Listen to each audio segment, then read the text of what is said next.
Hello and welcome to a very special edition of The Big Fight. I think this one should be called The Big Fright because it's coming to you from New York. And I can tell you that this is a city that has been in some panic all week long. So The Big Fright tonight coming to you from New York. Behind me somewhere there is Wall Street.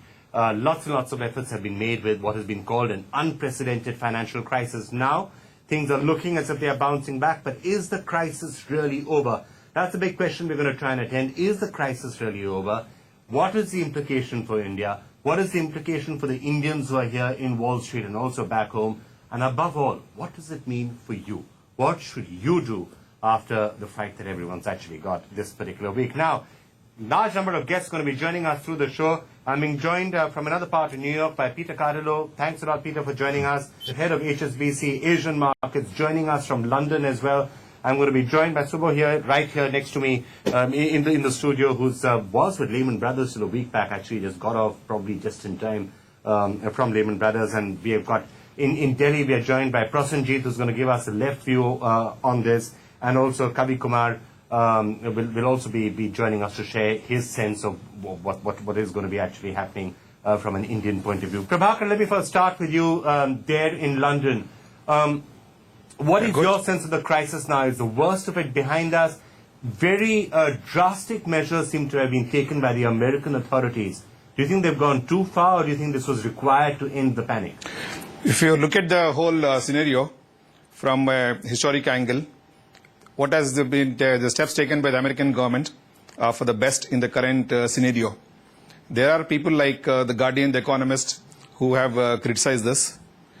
But as far as things go right now, it's the best thing that can be done to cool down the markets, to restore the confidence of the people and the financial institutions. While this particular aspect may not cool the market at one shot, it is going to cool over a period of time.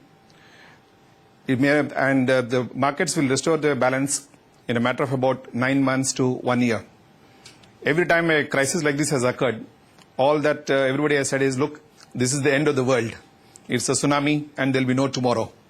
If you look back over a period of time, whether it was the 80s or the 90s or even people have gone back to the 1930s to see what has taken place then and what was the reaction of the people.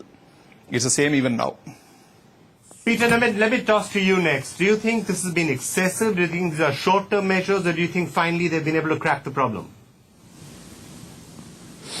I think what it's going to do is basically going to start to restore confidence. You know, the markets have lost total confidence, especially in the credit markets. The markets just have frozen up, and there's actually no activity.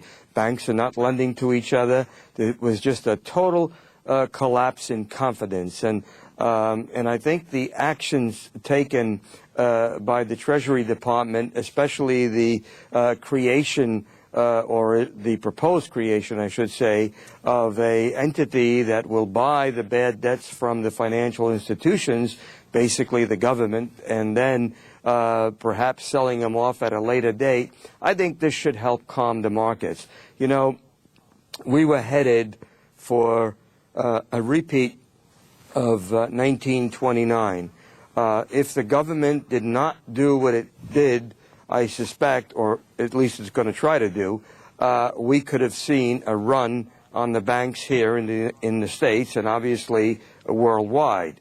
The fact that money market funds were having trouble, that really, I think, basically gave the lawmakers here the need and the rush to run this through Congress, hopefully very quickly. Bottom line is, we will return with confidence. The question is, how long will the healing process take?